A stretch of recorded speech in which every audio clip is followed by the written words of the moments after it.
Barbie. Love her or hate her, she's everywhere right now.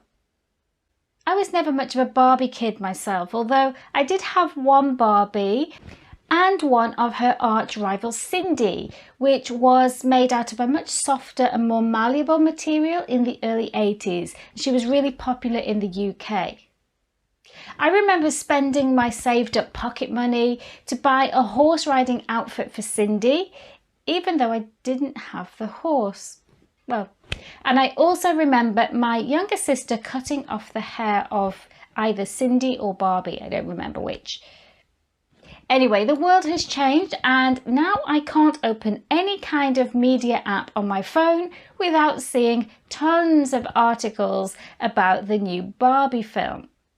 So I may as well take the attitude, if you can't beat 'em, join 'em. In this video, I'll share 7 ways in which you can take this Barbie craze and use it to engage your younger and not so young learners in class.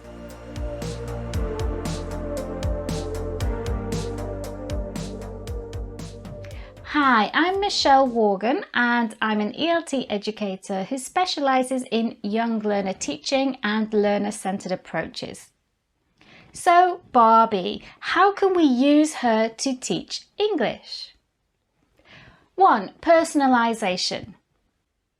If you've seen any of my recent shorts on teaching introverts, you'll know that some students don't feel comfortable talking about themselves and sharing personal information. However, we still need to teach students how to talk about everyday topics and get them using the new vocabulary and structures. Instead of having students answer personal questions about themselves, have them create a character at the beginning of the school year that they will use in speaking activities. For this, they could choose a Barbie or Ken character. They can give their character a new name, decide how old they are, their job or future job, their preferences, their family, their pets, and so on.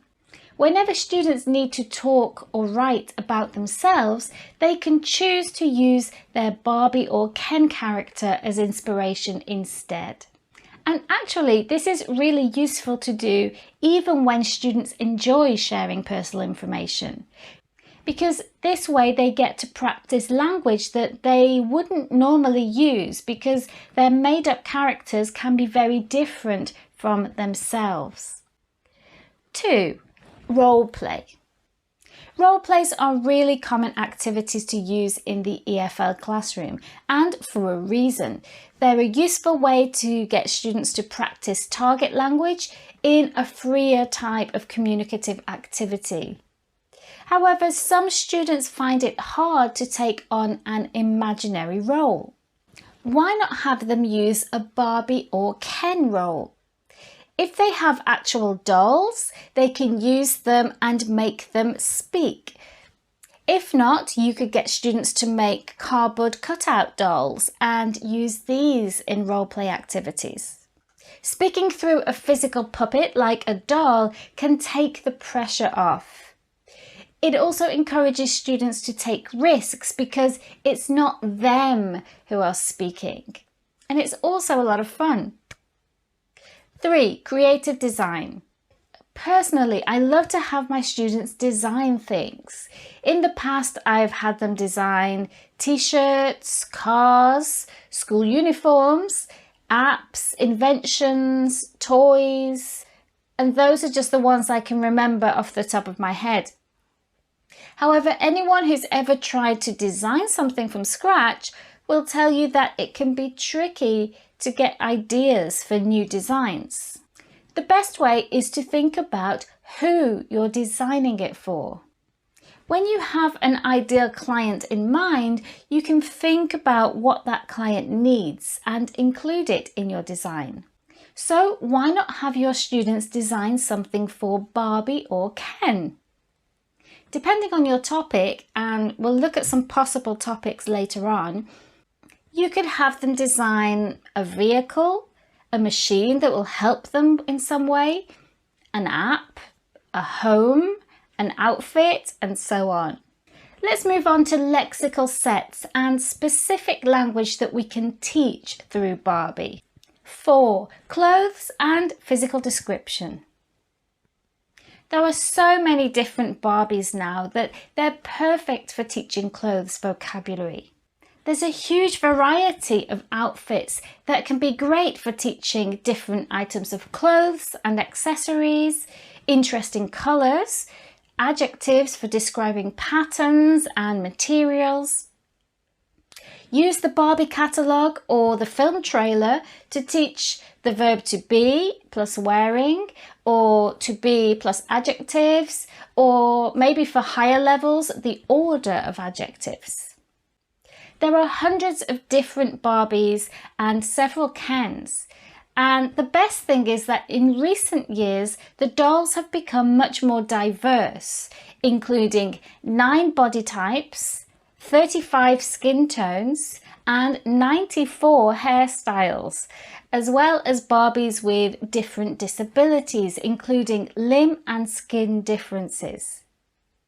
They can be a great way to teach inclusive language, as well as more general language for hair types and styles, body shape and size.